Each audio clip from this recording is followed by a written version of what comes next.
Perhaps you can jump right in. What has the tone been like this week, buying and selling gold and silver? It's picked up quite a bit. The demand has picked up quite a bit.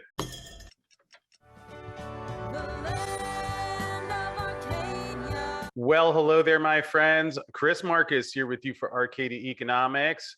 And once again, we're checking in for our weekly physical silver report with Andy Schectman of Miles Franklin.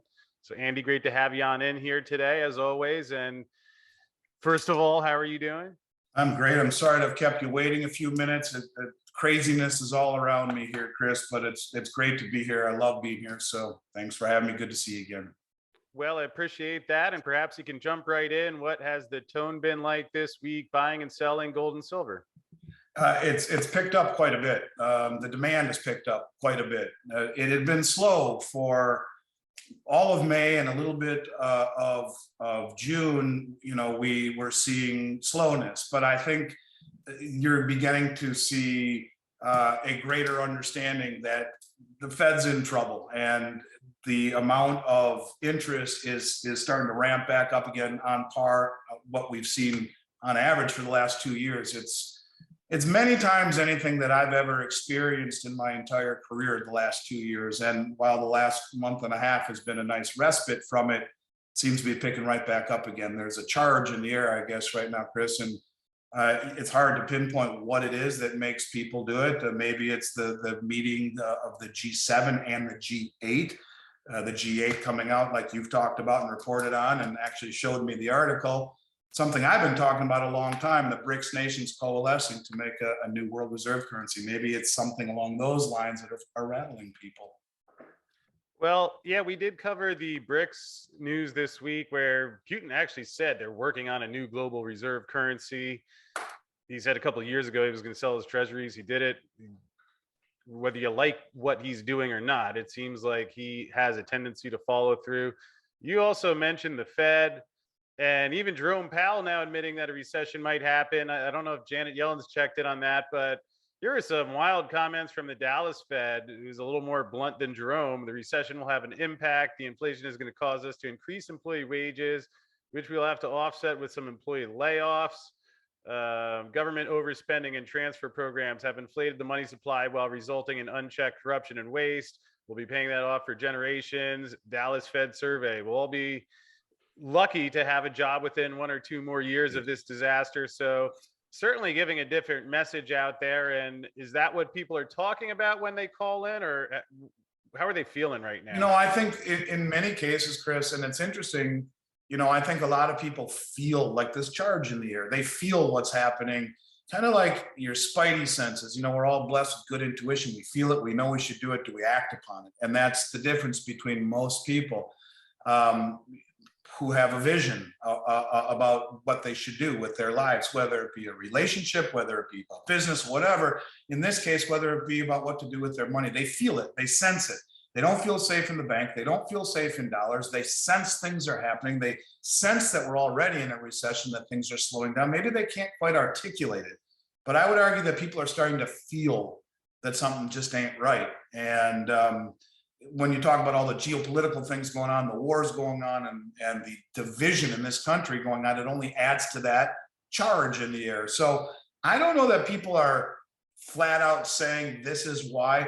The biggest reason that I ever get is that people just don't trust having their money in the bank. That the risk that they are enduring in the bank is not commensurate with the reward or the interest rate that they're being paid, and they just don't want the money in the bank. I have people call me every day. I just sold a house. I'm going to buy a new house when things settle down. I don't want to leave my money in the bank. I mean, and that's pretty much a parallel theme throughout. It's the mistrust of the banks and then the dollar that I think are the underlying concerns. And, you know, I went to the bank the other day, just on a side note, I understand it. I went to the bank, I tried to take out $4,000 in $20 bills. And the lady said, that's going to be a really big wad. I'm like, yeah, I understand. She said, what are you going to do with it? And it took everything I had to not really tell her to go pound sand. But the scary thing was, I said, well, I have a plan for it. And then she went and typed for about 9 minutes. I mean, it was the craziest thing. Like, she was writing a report on me, probably, that this guy had the nerve to come and take $4 grand in small bills. And I left the bank with a feeling like I want to pull everything I have out of the bank. Truthfully, honestly, I think that's the feeling people are getting. They just don't feel that the banks deserve to have their money for the risk that they're enduring, for the little bit of reward they're getting. And that to me is the biggest thing that I've heard over the last year as to why people are buying. And maybe that's just accentuating now.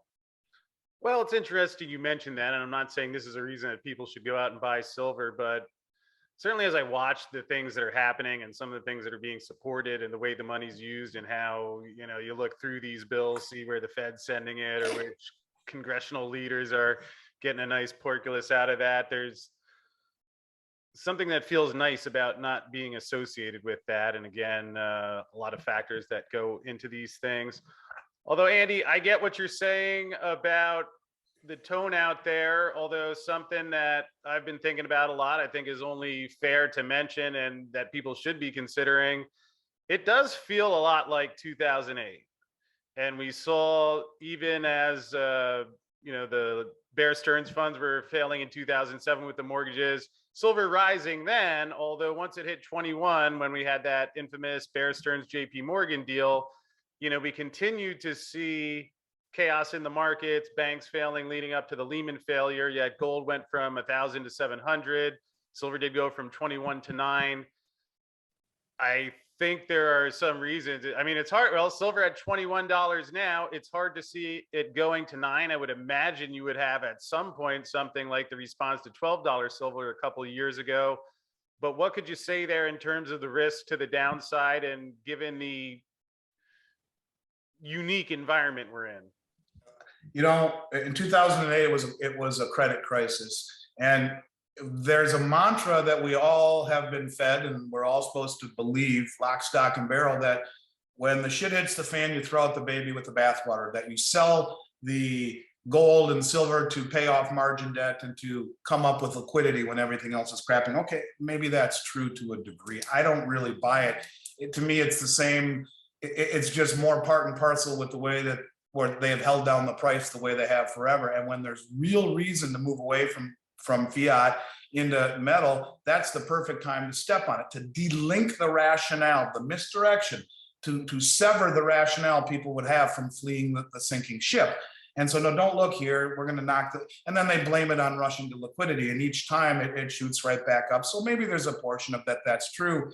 My only counter to that is that this time it feels different. And this time, I have been consistent in my belief. And here again, the article that you broke and that you sent me, and you talked about the BRICS forming, as they put it, a new global reserve currency. This time, I think it will be more along the lines of a dollar crisis, ultimately. Maybe not right now, but eventually. And when that moment happens, it's different. This is not about credit. This is about the dollar running into big, big trouble.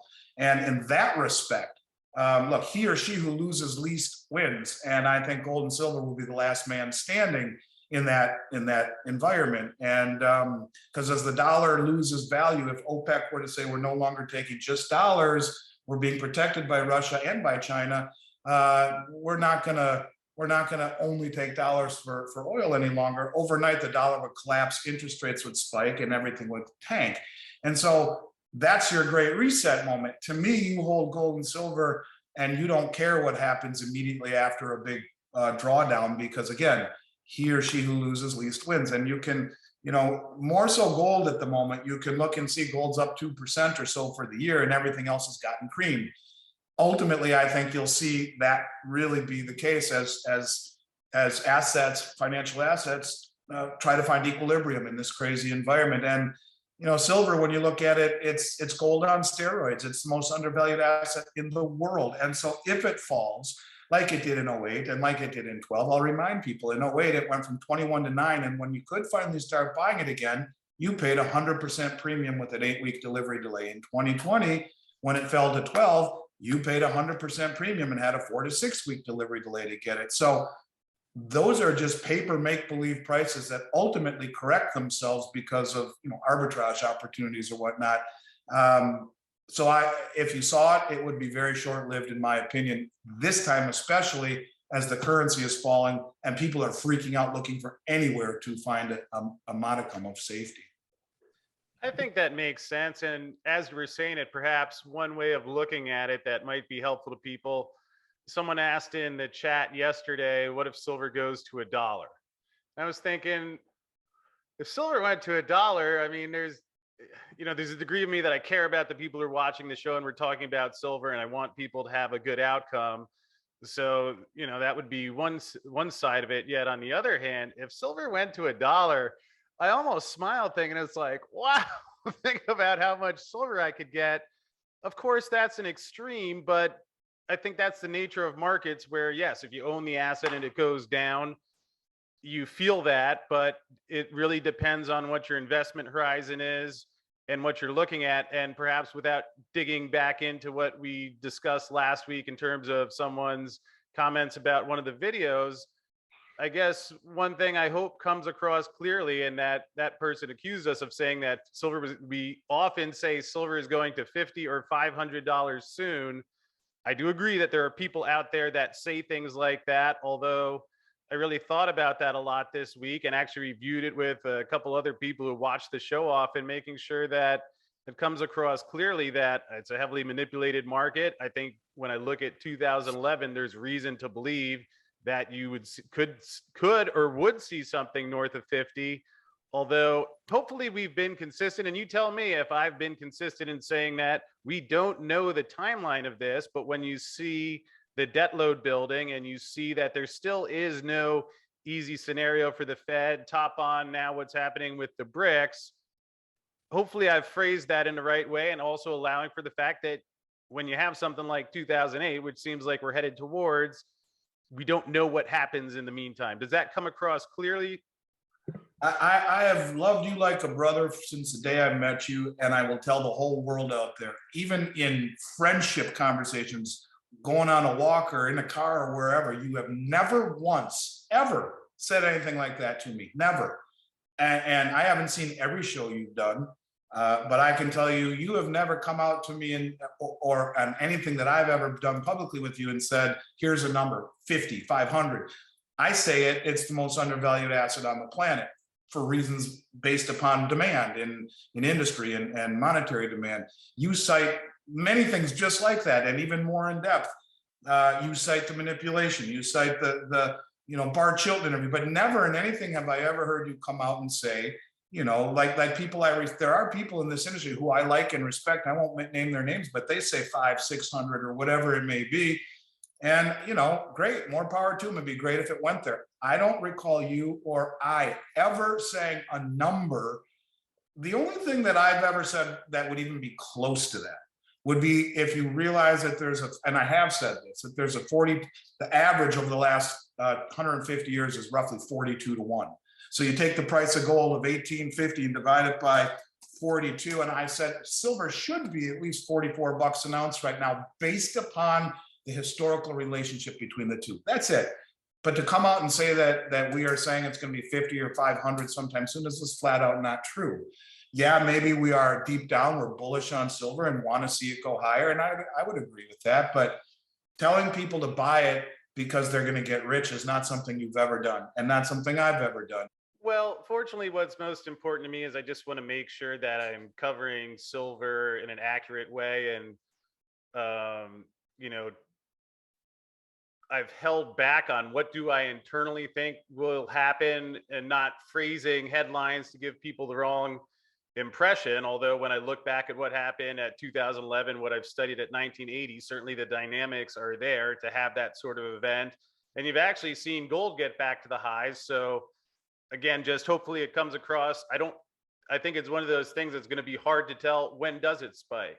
And is there that day that it doesn't come back down? And I don't think anyone knows the exact answer to that. And as an option trader who's trained to look at the different probability distributions, that's at least how I look at it. And it looks like you got a comment there. Well, it just made me think of something, and it's different, but it's similar. I played golf the other day with a gentleman. He's an older guy, and he was at Bear Stearns when it all collapsed. And he was telling me that the week before it all collapsed, his CEO was saying, it was a good buddy of his, and they hung out together and they socialized together. And he said, don't worry, everything is going to be fine. We're in perfectly good footing. Everything is great. And a week later, bang, they're out of business. So my point to what you just said is that those things happen. You don't know when it's going to happen. And you can look at the probabilities. I mean, that's what this is. There are no certainties. Investing and living is just the weighing of probabilities. And I think the probability of seeing higher silver is strong. And I think the things that you say are factual.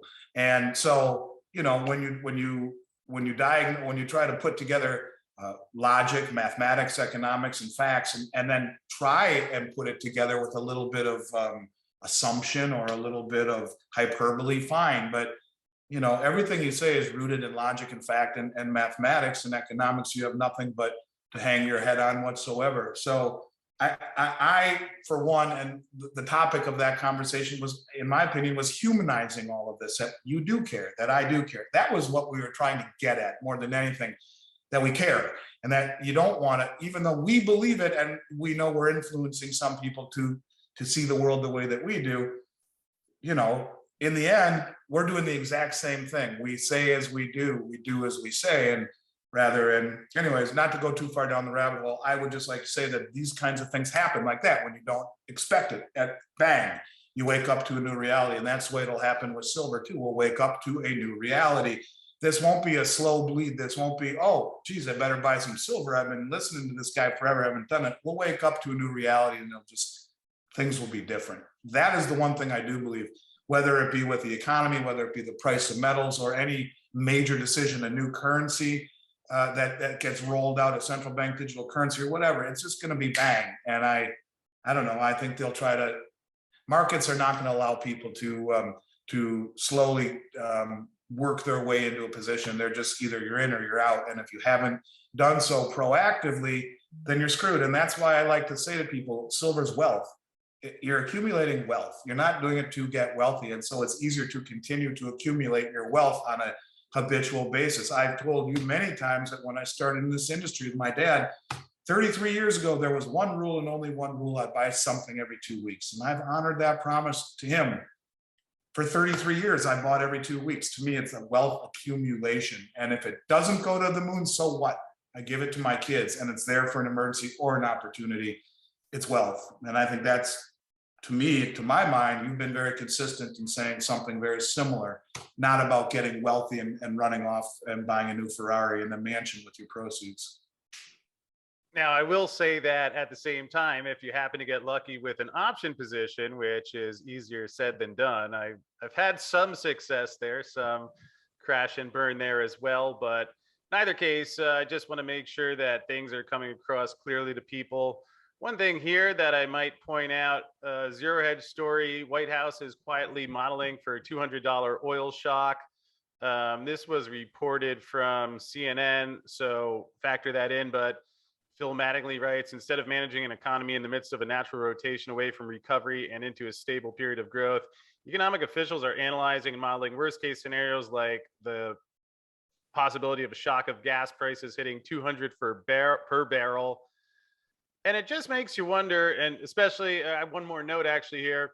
Over the last 2 weeks, the US government has injected 13.7 million barrels from SPR into the market, yet commercial oil stockpiles fell 3 million barrels. That's often what, in my economic studies, when you have government intervention, it usually ends up backfiring.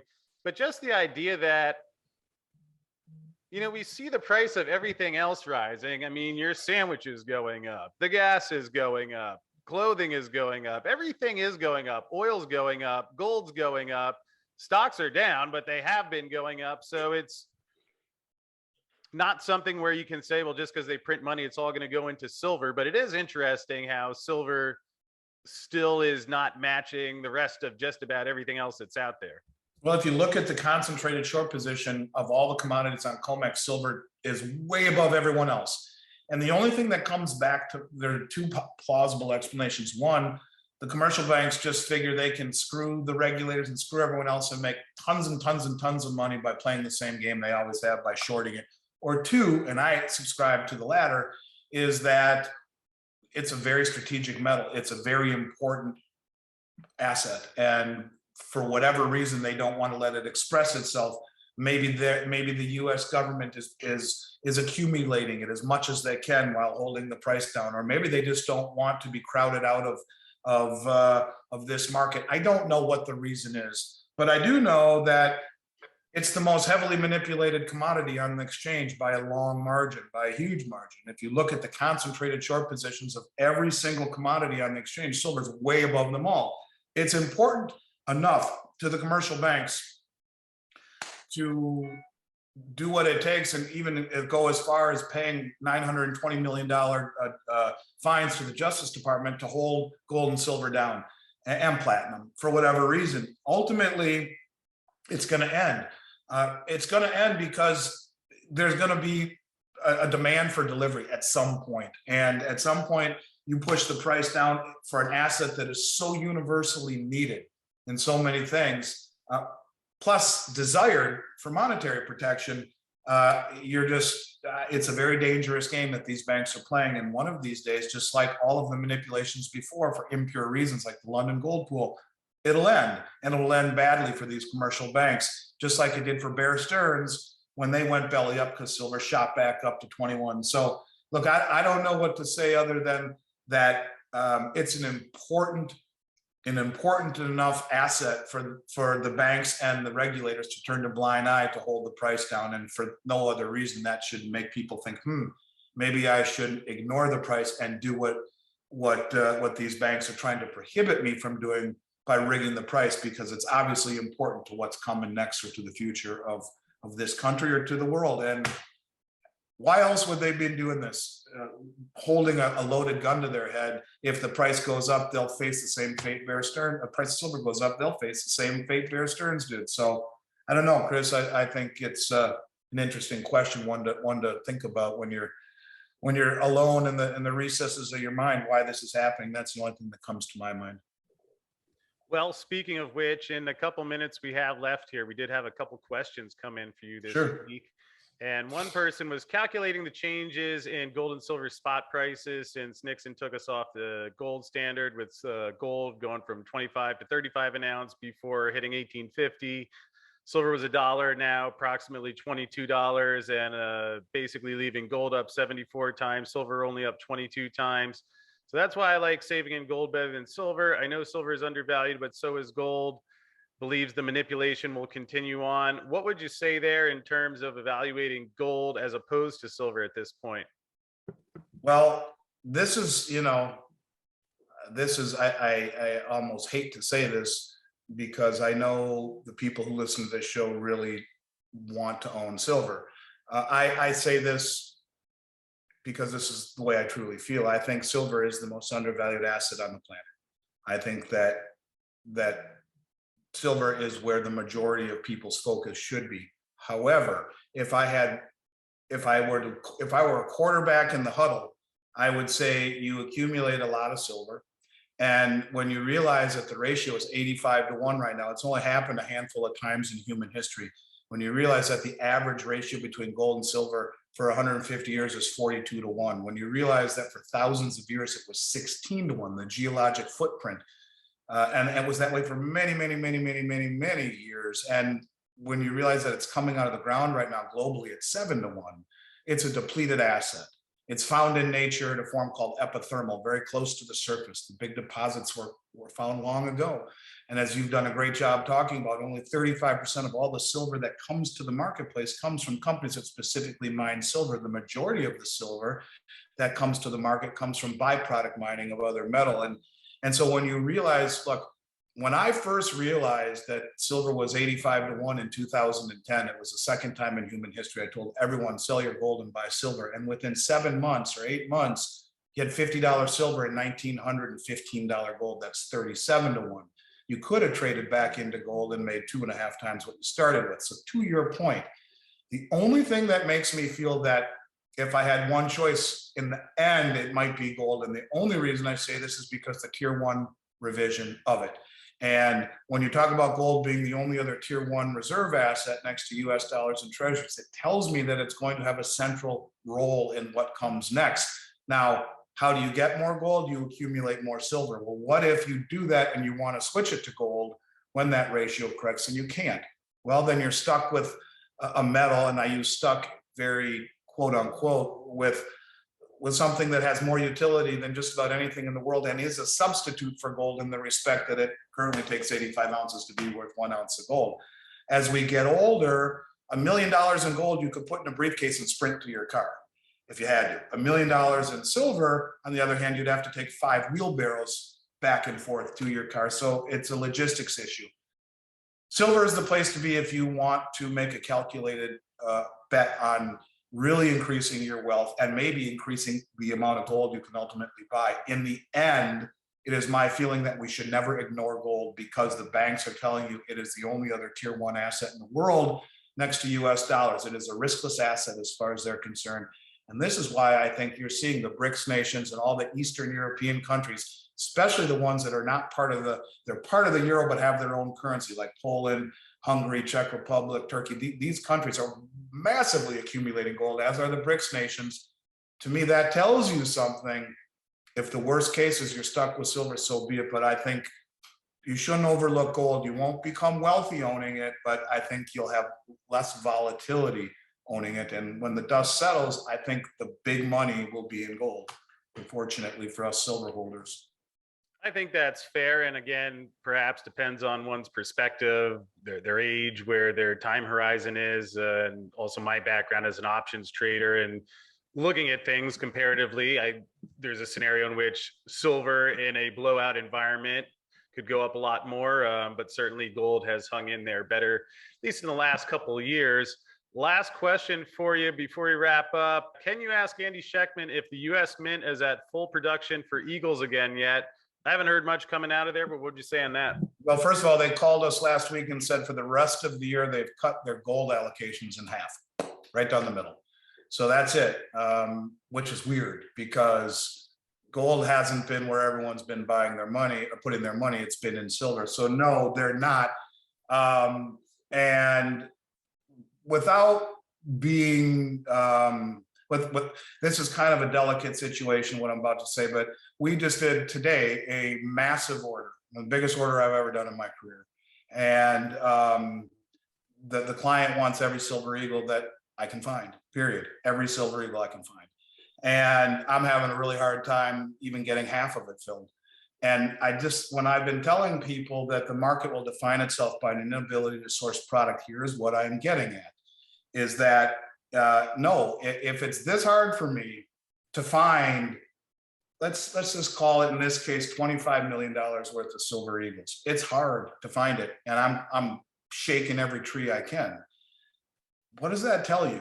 I mean, it tells me quite a lot, and it tells me that when the public wakes up, to what's truly happening, and they all realize, my God, what am I doing? I need to get some gold and silver. It'll be unavailable.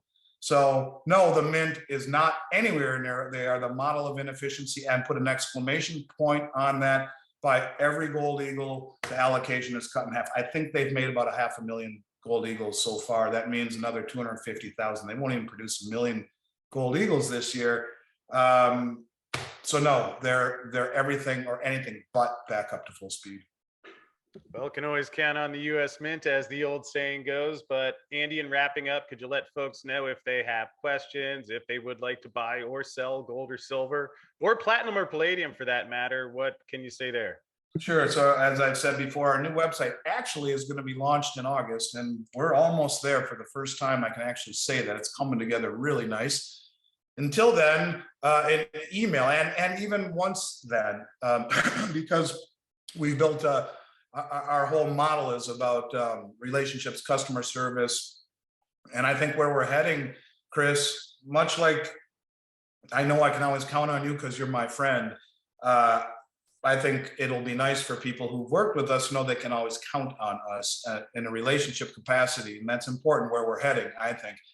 Anyways, and that would be an email at Arcadia @ Miles Franklin. Questions, comments, price list. Say, hey, Chris sent me or Arcadia sent me. Well, actually, it'll be Arcadia @ Miles Franklin, so we'll know that. But suffice it to say, we'll answer questions. We'll send a price list. We do have on special this week, in stock, 2022 Krugerrands, 2022 Philharmonics, and 2022 United Kingdom Britannias, all at $5 over spot. Delivered, any quantity, immediate delivery. And yeah, Arcadia at Miles Franklin with questions, a price list, and someone will right away reply back with that price list and answer any questions, or myself. Well, appreciate that as always, Andy, and I'll look forward to catching up with you again next week. Appreciate being here, Chris, a lot, and keep doing what you're doing, because what you are saying is coming across the right way. So to everyone out there, stay well. Happy almost July 4th. And Chris, I'll see you next week. Stay well, brother. Sounds good. Well, thank you, Andy. I sure appreciate that as always. And thanks to everyone watching at home. Hopefully you enjoyed this week's physical silver market report and you're getting set for a happy and healthy 4th of July weekend. Hopefully you get to do something fun, celebrate a little bit, also get some rest. And before we wrap up tonight, just wanted to mention that each week's physical silver report brought to us by Blackrock Silver that has been exploring the Tonopah West District in Nevada, which was quite a promising district until back in the late 20s when there was a silver price sell-off then. Although a lot of silver came out of that area. And to hear a quick comment from Andrew Pollard, who recently filed the technical report on their resource estimate, here's what he had to say about it. Just in about a year and a half's worth of drilling, which is when our cutoff date went up to, we've now delineated 42 million silver equivalent ounces. And this project, in terms of its baseline numbers, stands out as the highest grade undeveloped silver project on the planet. Our average grade here is 446 grams per ton, and that on a payables basis, it's roughly half silver and half gold. Well, thank you, Andy, and thanks to Blackrock Silver. With that said, we'll wrap up for today, but have a great weekend. And in case you still need some more silver coverage, even before you go out and start your barbecue, well, Rafi's Silver Report's coming your way right now.